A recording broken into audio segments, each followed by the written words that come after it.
Bangga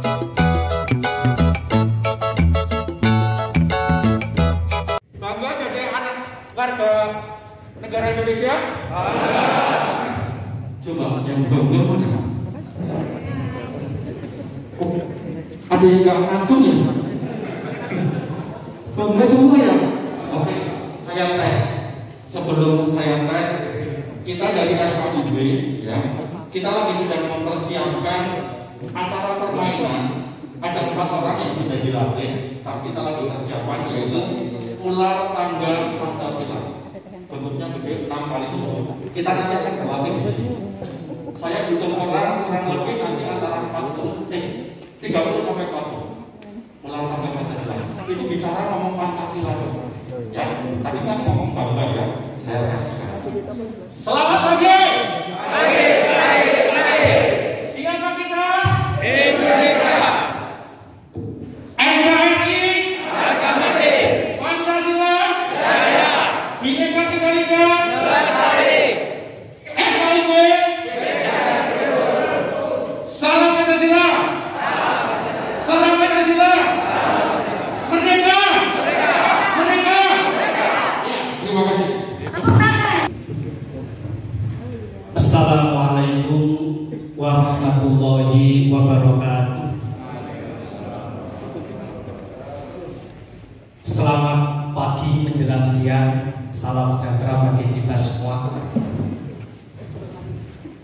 Ambil Kementerian Agama Provinsi Jawa Tengah yang kami hormati, ini alhamdulillah Pak Yai nggak kelihatan tadi, sehingga saya tidak termasuk yang digojloki. Ini kiai saya Pak Anwil, saya dulu dididik oleh beliau dan sekarang tetap menjadi beliau. Kalau ada beliau saya harus utek karena nanti habis digojloki, katanya buset terbang kemana-mana. Ini khasnya beliau. Pak Yai Rokim ini ketua FKUB, rektor IAIN, ketua MMI, dan pengasuh pesantren mahasiswa anak. Jabatannya 100 ada itu kalau di CV-nya ya. Jadi saya terima kasih atas bimbingan dan didikan beliau. Yang kami hormati Pak Kanan Depak Kabupaten Banyumas, sekaligus beliau ini sebenarnya saudara dari istri, tapi saya nggak pernah menyampaikan karena dari jalur. Gitu. Yang kami hormati juga Kiai Mukti Labib, ini malah sekarang jadi kiai saya di kampung saya Pak, sehingga saya dipondok untuk ngajar di pesantren Al-Ittihad karena beliau Rois Surya sebelumnya kepala kemenang dan sekarang sesepuh di Fakultas Syariah IAIN Purworejo. Nah, ini tokoh-tokoh yang luar biasa.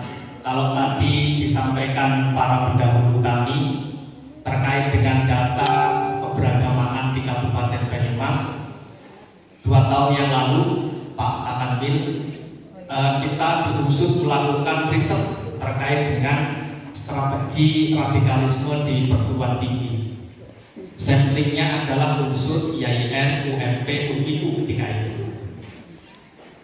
Memang keberagamaan di Banyumas luar biasa, tetapi potensi radikalisme juga sangat luar biasa. Karena kita semua mungkin tahu ketika itu di Purwokerto juga, bahkan ketika itu terjadi konflik terkait dengan Kongres Khilafah Muslimah HTI di Fakultas Pertanian Unsur ketika itu. Dan ini terjadi gesekan yang luar biasa di Unsur, bahkan ada salah satu dosen di fakultas tertentu di Unsur ini yang sampai hari ini informasinya meninggal dunia karena gabung dengan ISIS. Dan ini valid karena kemudian tahun 2005 ketika itu mereka sudah gerak di sana. Ini realita yang kemudian harus kita cermati bersama bahwa radikalisme karena corak keberagamaan di Purwokerto khususnya ini tidak lepas dari generasi muda, dalam hal ini keberagamaan anak-anak milenial. Pak Yai Rokim saksi sejarah ketika ada 2 mahasiswa UMP yang ketika itu ingin pergi ke Bandung Pak ya, waktu itu Bandung untuk gabung dengan NII.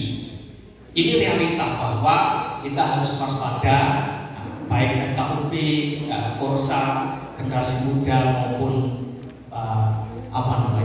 Sepali, untuk kemudian ini tugas kita bersama, jangan sampai keberagaman kita itu terlukai dengan kelompok-kelompok radikal.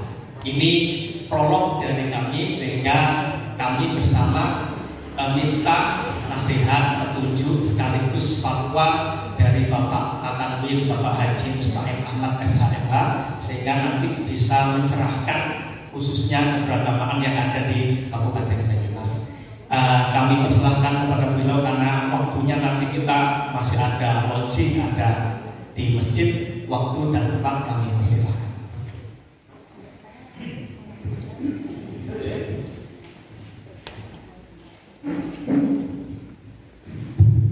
Izin di sini saja biar terlihat ada moderator, ada pembicara di sana nanti seperti upacara yang tadi di depan. Assalamualaikum warahmatullahi wabarakatuh. Ini izin saya buka ya.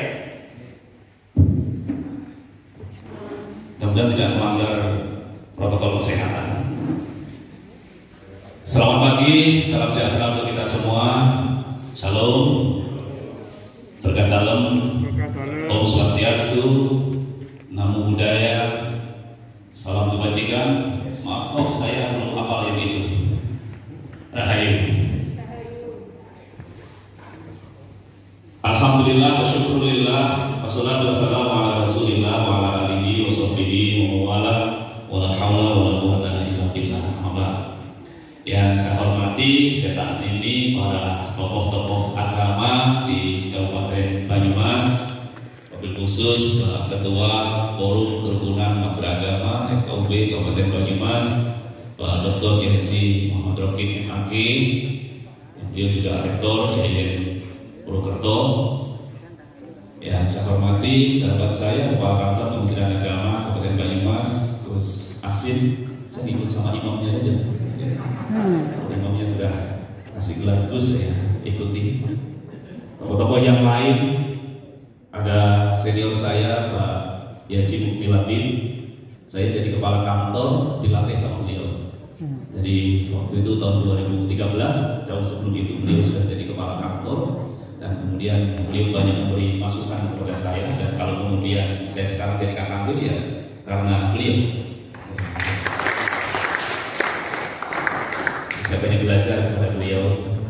Tokoh-tokoh semua yang saya hormati, baik di depan saya, yang di samping ada Pak Budi, ada Pak Edi, ada Pak Made, ada Pak Budi, ada Pak Made, ada Pak Wisnu, ada abang saya di sini. Ini saudara sepersusuan sama saya, Pak Yunus ini ya.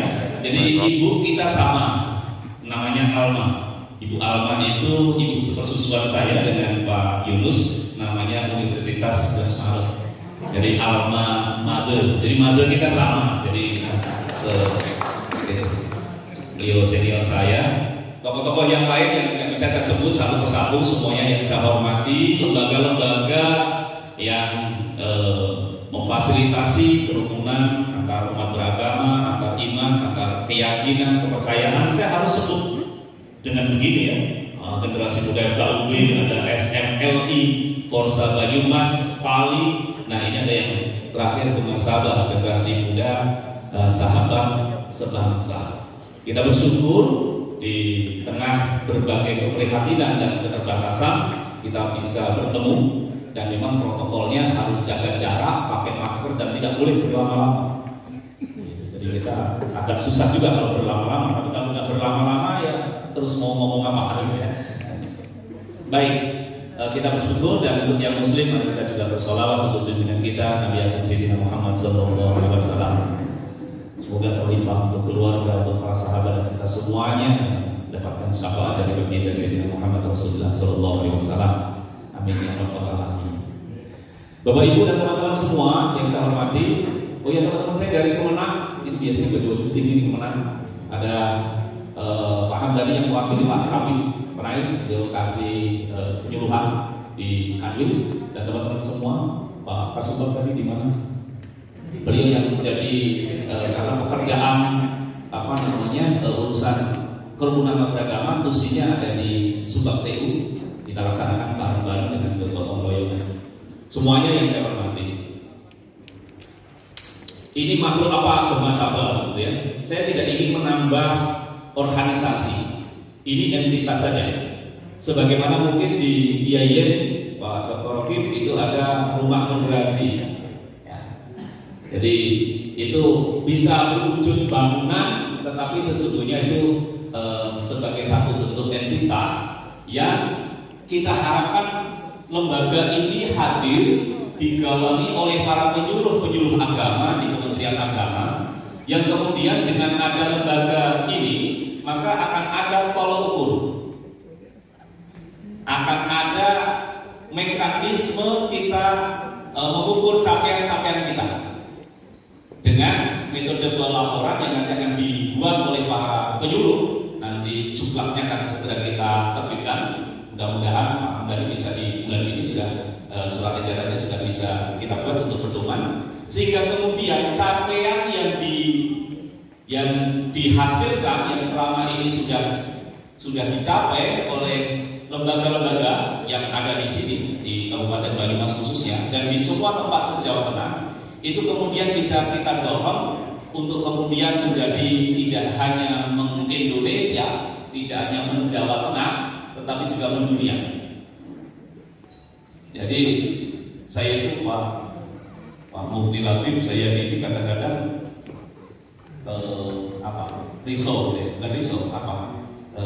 berpikir yang kadang-kadang terlalu galau gitu ya. Ketika saya berdoa Rabbana atina fid dunya hasanah, ini doa orang Islam yang dihafal oleh semua. Itu fid dunya hasanah itu terpikir dalam pikiran saya itu ya dunianya apa? Ya dunia maya. Karena betapa dunia maya sekarang lebih heboh, dunia maya lebih menarik, dunia maya lebih dinamis dibanding dengan dunia nyata.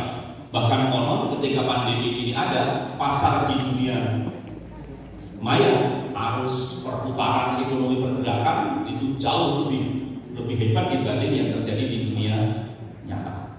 Nah, sejauh di dunia hasanah itu ya hasanah di dunia nyata atau di dunia maya. Nah, harapannya apa yang sudah secara nyata kita lakukan ini nanti juga ikut mewarnai diskursus, ikut mewarnai perbincangan di dunia maya. Karena kondisi yang sekarang kita hadapi, generasi sekarang dan generasi yang akan datang, interaksi di dunia maya itu luar biasa aktifnya, bahkan efektif. Berita-berita baik, ajakan-ajakan kebenaran, ajakan-ajakan kedamaian, kerukunan yang selama ini kita selek di Kabupaten Banyumas, di Purwokerto, harapannya bisa kita bawa keluar, dicontoh, ditiru, dikembangkan di tempat lain. Dan ketika secara fisik kita ada banyak keterbatasan, maka secara maya, di dunia maya kita punya banyak kesempatan. Itulah mengapa saya jadi di Kementerian Agama kalau ada lowongan jabatan itu jabatan dilelang. Dilelang itu bukan wanitiro, bukan. Tapi siapa saja yang memenuhi syarat boleh daftar. Kemudian diuji. Bagian dari ujian itu yang namanya asesmen itu adalah membuat proposal, membuat rencana kerja. Kira-kira dalam 4 tahun ke depan itu apa yang akan dilakukan? Saya memulai proses itu sejak bulan Maret. Proses asesmen KKB itu Maret, kemudian berbagai tes yang harus kita lalui. April sampai dengan Juli, hari Jumat tanggal 10 Juli saya dilantik sebagai Kakanwil. Jadi ini Kakanwilnya masih latihan, jadi belum lama. Jadi masa idamnya belum selesai. Ini. Nah, yang ingin saya ceritakan itu hari Jumat, hari Selasa beberapa hari sebelumnya saya ditelepon oleh seseorang. Kemudian waktu itu jam 6 pagi saya ditelepon. Saya posisinya lagi di belakang, lagi persiapan mau berangkat ke kantor. begitu. Dan setelah selesai kemudian saya ganti baju, baru saya buka HP. Nah, ada panggilan tidak terjawab, ada pesan WA. Begitu saya baca di pesan WA itu, Pak Mustahim ditelepon menteri, tidak diangkat, tidak telepon balik. Saya agak kaget juga dapat SMS yang kayak dapat WA kayak begitu. Saya lihat foto profilnya, foto profil Pak Menteri. Tapi saya juga ragu-ragu juga. Sekarang kan foto profil saya jauh di cloning dan sebagainya itu. Oke, kemudian, tetapi saya beruntung karena beberapa waktu sebelumnya saya sempat mengikuti kegiatan-kegiatan beliau, sehingga saya agak hafal dengan nada suara, warna suara beliau. Saya sempatkan untuk telepon dan kemudian beliau katakan nanti 15 menit lagi telepon. Saya masih ragu-ragu, kayaknya suara Pak Menteri, tapi masa Menteri telepon saya? Yang jelas saya punya nomor Pak Menteri. Nah, begitu sudah, karena jarak dari rumah saya ke kantor itu dari Karanganyar ke Solo itu hanya 15 menit. Jadi saya Karanganyar bagian barat, Kabupaten Karanganyar bagian barat, saya tugas di Solo. Begitu sampai di kantor, kemudian justru beliau yang telepon. 15 menit bukan saya telepon, beliau yang telepon. Dan ketika saya angkat, saya dengarkan, ya beliau. Saya yakin ini Pak Menteri. Itu penentuan apa? Mungkin pantukir gitu ya, penentuan terakhir. Beliau tanya tentang apa gagasan-gagasan saya untuk Jawa Tengah. Kemudian saya sampaikan sesuai dengan apa yang saya tulis di dalam program Kanwil Kementerian Agama Provinsi Jawa Tengah, apa yang saya sebut dengan Kemenang Jateng Majeng. Di antara Majeng itu nanti akan ketemu dengan Gemasaba ini, generasi muda sahabat sebangsa. Karena kalau urusan yang sepuh-sepuh, yang senior-senior ini, kita sudah mendapatkan contoh yang baik untuk menjadi muslim yang baik, muslim yang teguh dengan akidahnya, yang teguh dengan identitas kemuslimannya. Itu kita punya contoh yang baik beliau. Pak Muti Labib kita punya contoh yang baik tentang beliau. Dalam waktu yang sama, beliau tidak kehilangan rasa persaudaraan, persahabatan dengan semua. Jadi ternyata untuk bisa bersahabat dengan yang berbeda dan beraneka berbeda itu tanpa harus kehilangan identitas diri. Kita punya contoh yang baik, Pak Ketua FKUB yang tadi disebut-sebut oleh Mas Moderator sebagai tokoh pimpinan pesantren dan sebagainya. Dalam waktu yang sama dia bisa menjadi sahabat semua. Menjadi sahabatnya orang Kristen, menjadi sahabatnya orang Katolik, Hindu, Buddha, Konghucu, penghayat kepercayaan.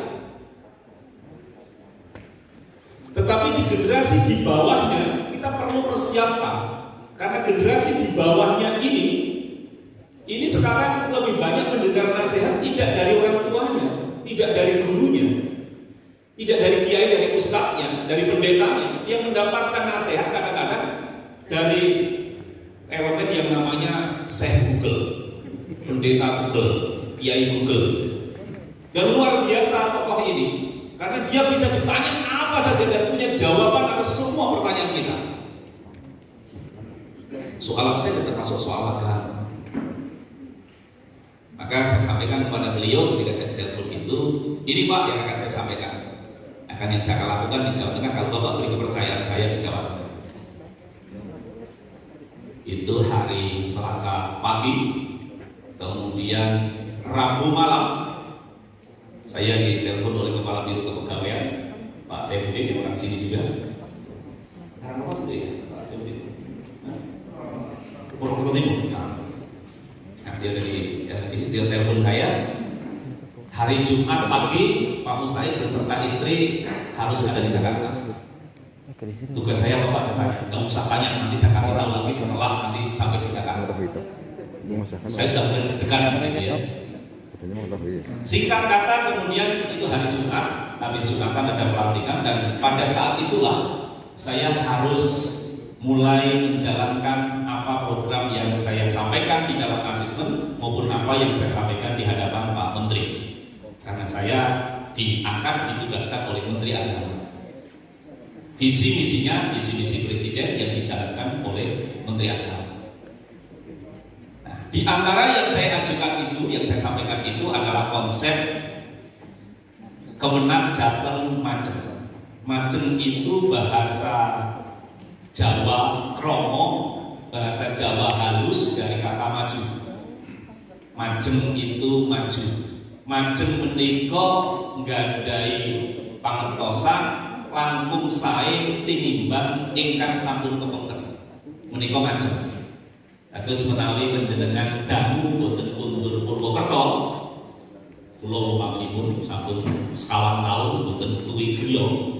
Lajeng kula mangke wangsul dhateng Solo, pun tangerti yang Solo, pun tangerti keluarga Gus Pundi Purwokerto, Gus Pundi Tanjung. Oh sakniki tambah majeng. Menika maknanipun langkung sae tinimbang dinten ingkang kepengker. Mugi-mugi sing menen tasih paham kalian basa kula menika.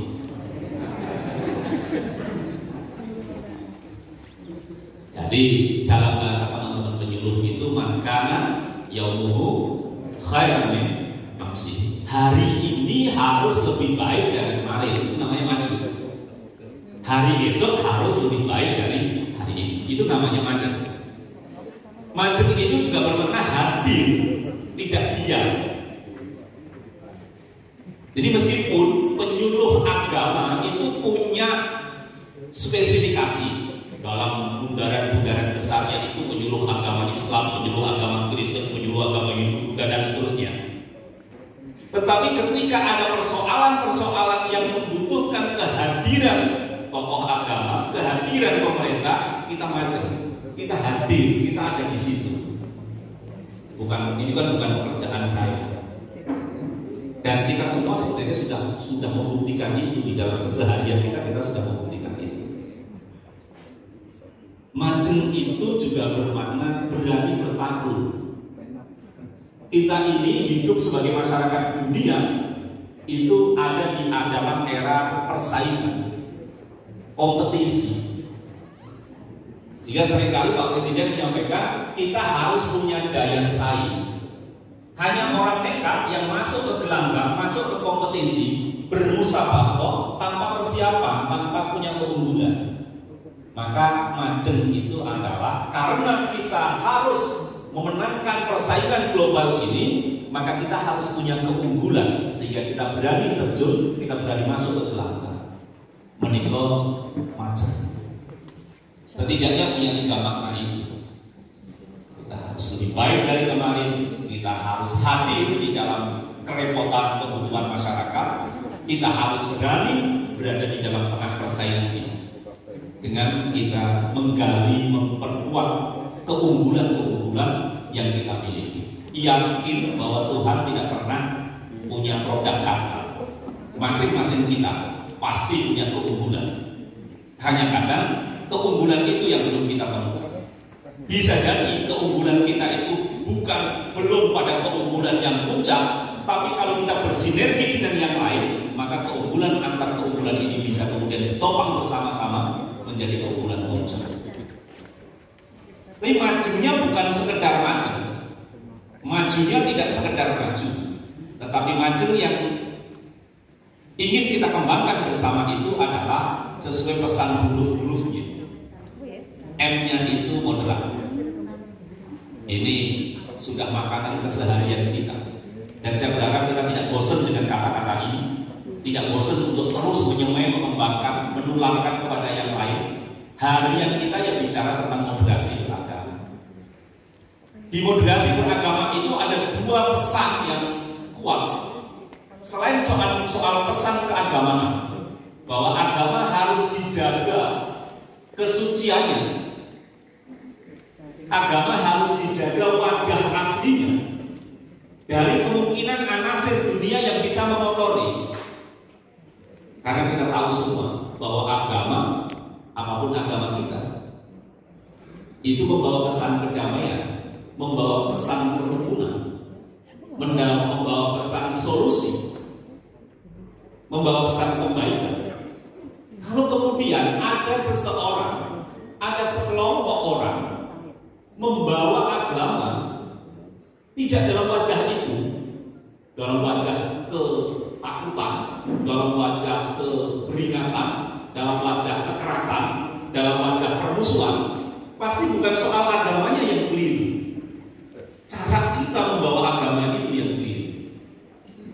sejarah agama menceritakan kepada kita betapa pada saat itu kondisi satu bangsa, satu masyarakat itu kondisi yang luar biasa menyedihkan. Taruhlah misalnya di Islam, masyarakatnya itu bahkan disebut sebagai masyarakat jahiliyah. Mereka tahu tapi tidak mau menggunakan pengetahuannya. Mereka berhati tetapi mempunyai perasaan tapi tidak mau menggunakan nuraninya.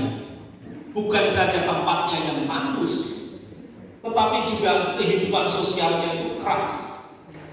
Begitu agama hadir, maka serta-merta masyarakat yang seperti ini berubah. Sehingga kemudian di Arab sana dikenal ada negara namanya Madinah.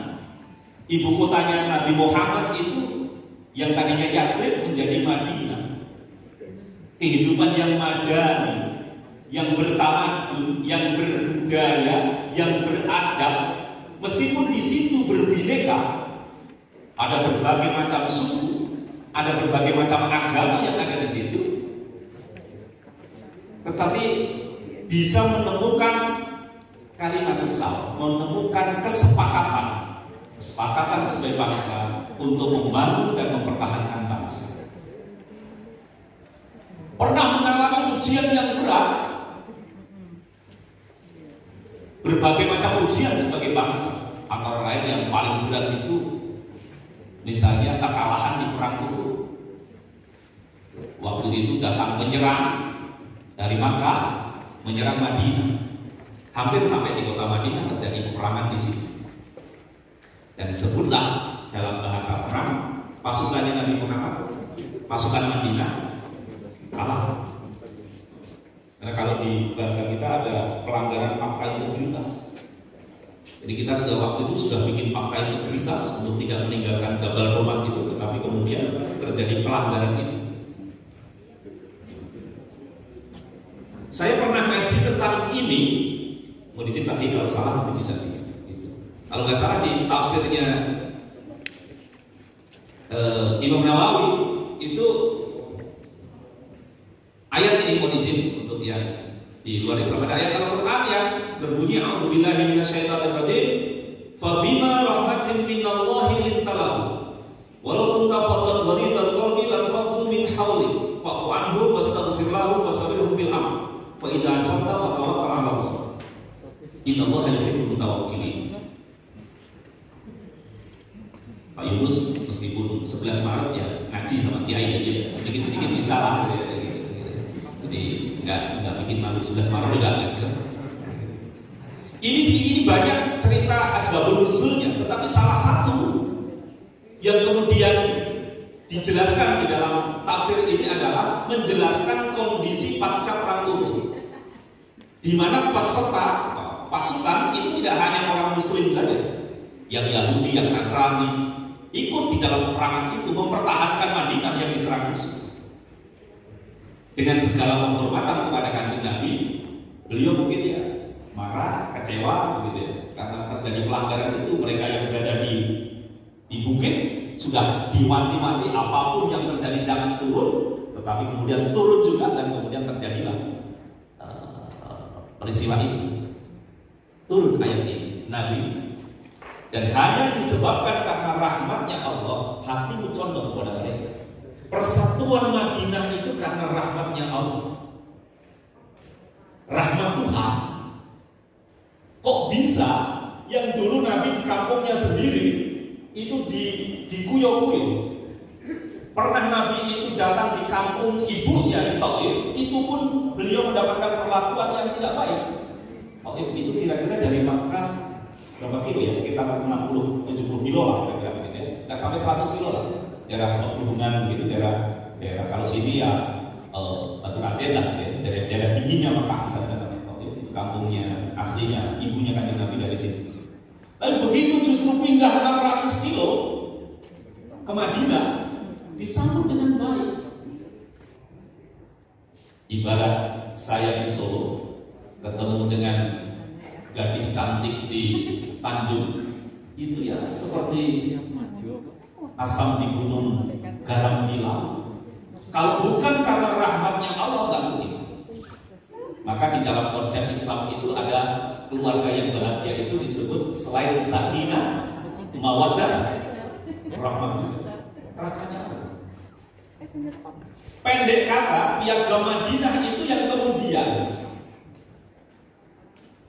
dibawa oleh para pendiri bangsa kita menjadi Piagam Jakarta.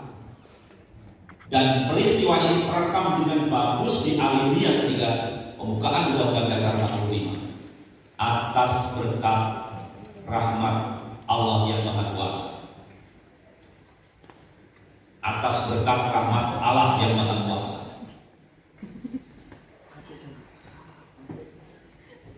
Kalau bukan karena rahmatnya Allah, persatuan di Madinah berbagai suku, berbagai agama tidak terjadi. Kata ayat ini. Begitu juga kalau bukan karena rahmatnya Allah, Sabang sampai Merauke yang berbeda-beda suku, berbeda-beda agama itu akan sulit menemukan kalimat yang sama, persatuan yang satu. Jadi berbicara tentang moderasi beragama sesungguhnya, selain kita bicara tentang wajah agama yang damai, yang rukun, yang suka menolong, yang bersatu itu, dalam waktu yang sama kita bicara tentang wawasan kebangsaan kita, tentang nasionalisme kita, tentang keniscayaan bahwa kita hidup pasti berbeda dan ketika kita bertemu dengan perbedaan pasti ada masalah dan kita tidak boleh panik dengan masalah karena hidup sesungguhnya perpindahan dari satu masalah ke masalah berikutnya. Pak Hamdani ini dulu kalau menjulukin saya itu Golkar, bukan Golkar yang partai itu, golongan kaset terapi. Karena saya menikah itu tahun 2004, umur saya sudah 33 tahun, saya kasih TU 2 tahun di kantor kemenangan. Jadi saya sudah jadi orang kedua di kantor, tapi enggak segera waktu. Sampai kemudian ketemu sama cewek Tanjung ini. Perempatan Tanjung ketimbul sedikit, pom bensin ketimbul sedikit.